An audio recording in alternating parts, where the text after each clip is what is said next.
Hi, welcome again to Off the Shelf. And I'm still reading Chapter 5 to Resident Evil Zero Hour. Enjoy. Rebecca! She didn't answer or turn around, only lowered her weapon. Billy wished there was something he could say, but figured he was better off keeping his mouth shut. The scenario was clear enough. The man on the floor was in a STARS uniform, probably a friend, and he'd been infected. He gave her a moment, but didn't think they could afford more than one. He couldn't be sure, but the train seemed to be picking up speed. It was a runaway. They could crash and likely die. If one was controlling it, they needed to know who and why. "Rebecca," he said again, and this time she turned, unashamed of the tears she wiped away. She blinked at him. "Did I hear you firing a few minutes ago?" she asked.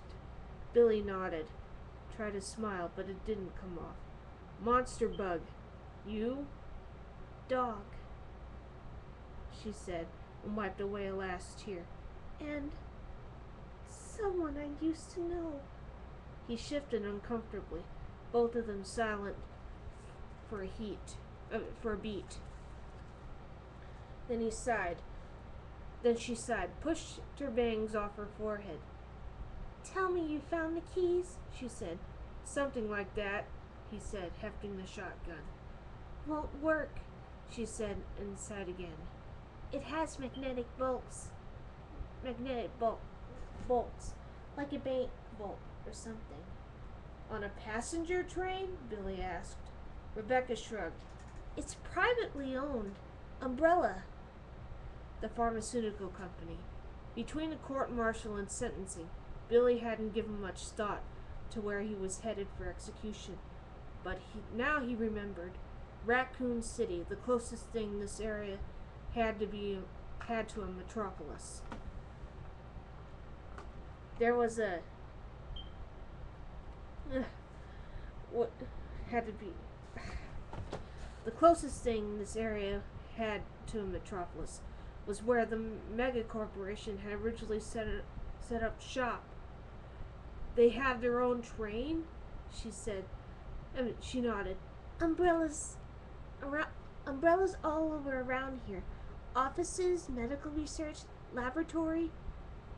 "We heard today about the Arclay lab, and we're being sent in to check it out next week.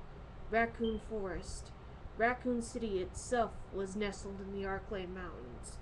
Rebecca's thoughts seemed to be turning in the same direction. "You don't think—" "I don't know," Billy said. "And right now it doesn't matter anyway. We still have to get through that door." She started to turn back toward the front of the train, then seemed to think better of it. Perhaps not wanting to see her friend, she looked at the floor, spoke in a low voice. "There's a body up by the door. A man holding a key," she said. "Maybe it opens something useful." "Wait here a sec," Billy said. He stepped past her and moved forward, stopping up at the corridor's end. The decrepit corpse of a train worker was huddled by the locked door, the body she'd bent over at their first meeting. Sure enough, he had a metal key in one stiff hand. Billy pried it free, held it up in the low light. The small tag attached to it read, "Dining car." "That's wonderfully helpful. Thank you so much." He set it aside, then spent a minute going through the man's coat, coming out with a pack of cards and a handful of lint-covered breath mints in one front pocket. And in the other, a few more keys on a small ring. 2 were unlabeled, but a third had conductors etched into the metal. Billy pocketed them, and after a moment's thought, he knelt and carefully removed the man's coat, grimacing at the cold, spongy feel of his flesh. The poor guy didn't appear to have caught the virus, but persons unknown had worked him over with their teeth. He was a mess, his face and hands missing, large, ragged chunks of skin and muscle. Billy walked back to where Rebecca stood, pausing to cover the dead STARS team member with the coat. It only concealed his face and upper body, but he figured anything was an improvement for the girl's sake. She nodded gratefully at him as he approached, but said nothing. The key you saw was for the dining car, which we've already sampled, he said. He pulled the ring set out of his pocket. But these might open something. They were standing near the door labeled as the conductor's office. Billy held out the marked key with a nod from Rebecca. He slid the key into the lock. It turned easily. He readied his weapon and pushed the door open, ready to fire at anything that didn't identify itself in their first second of contact. There was no one. Billy relaxed slightly, stepped into the office. Rebecca waited in the doorway, her weapon also drawn, looking down at a small desk littered with papers. She rustled through them as Billy threw the rest of the tiny cabinet. Schedules, letters? Here's something called a hookshot operator manual, Rebecca said. Memos from maintenance, a note about a ring lock, whatever that is, kitchen order forms. Billy opened the closet while she continued to rattle off the desk's clutter. A couple of signs, postcards, and notes tacked to the inside of the door.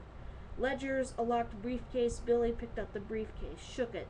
Something inside rattled, but it was very light. Something like a key card, perhaps. Not likely, but he could always hope. He examined the lock, frowning. There was no keyhole, although there was an indentation on the front, in the shape of a circle. He jiggled the handle. It was solidly locked. He could probably take the thing apart, but it was well made. It would take time. They couldn't spare. A minute ago, you said something about a ring lock? He asked. Rebecca pushed a few papers aside.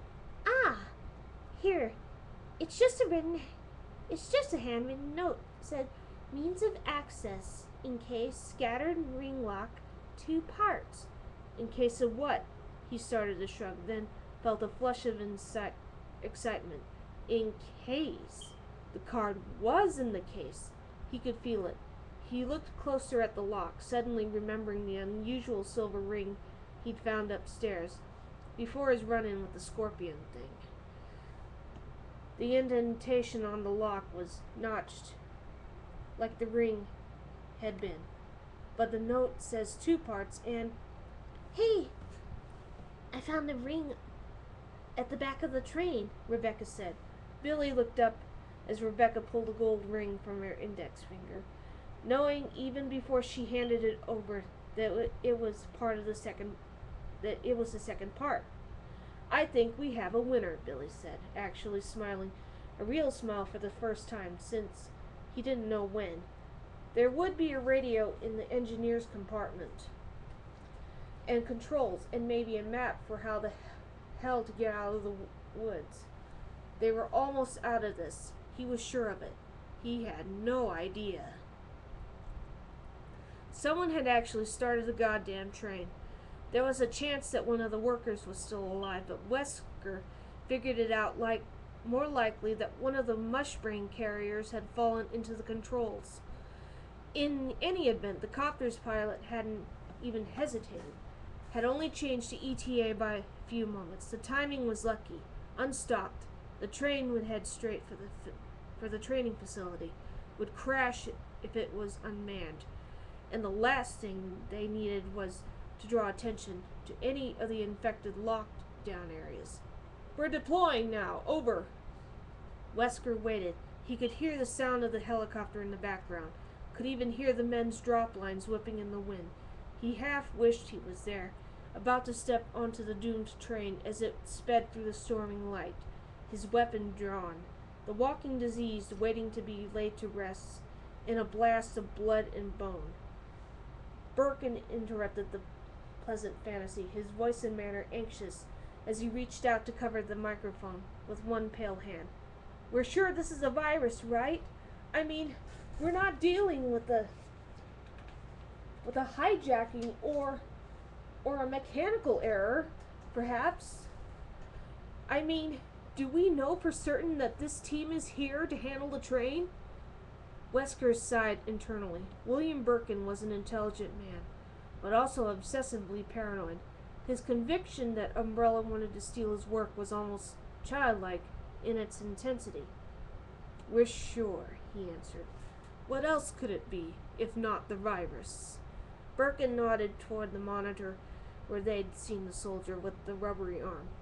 "Maybe something to do with that?" Wesker shrugged. "It was a mutation." "It had to be. Unusual, but hardly impossible. I doubt it." "Don't worry, William. No one at the top knows about your precious G-virus." Not exactly true, but Wesker wasn't in a hand-holding mood. As for the train, perhaps the T is simply better at adapting than we thought. Birkin wasn't buying, which wasn't a surprise. Wesker didn't either. If the infection of the train was an accident, he was his Aunt Mattie's teapot, as it were. The mansions, the the train. "Who did it?" Birkin asked softly. "And why?" One of the cleanup pair broke in. "We're down, over." The background whoop whoop sound of the helicopter's blades had been replaced by the rhythmic rumble of a moving train. "About goddamn time." "Excellent," Wesker said, again covering the microphone so that he could answer Birkin. "That's irrelevant. What matters now is that this doesn't get out, that it doesn't go any further. The train has to be destroyed. All of the evidence has to go, William, surely. You can see that. There's no problem here. Don't create one." He uncovered the mic. "How far are you from the nearest branch line? Over?" "No more than 10 minutes, probably." Wesker waded through a blur of static. "Yes?" "Didn't copy that. Over?" There was a shrill burst of feedback, loud enough to hurt. Wesker recoiled, saw Birkin wincing at the noise. And then there was screaming, both of the men on the train screaming in unison. "Ah, God, what the? Jesus! Get him off me! Get him off! No, no, no!" There were several muffled bursts of automatic gunfire, a man's wordless cry of pain and terror surpassing the sound. And then there was nothing but static. Wesker ground his teeth together as behind him, Birkin started to babble in panic. It seemed that there was a problem after all. And that's it for Chapter 5 again. We'll read the rest of it some other time. Good night.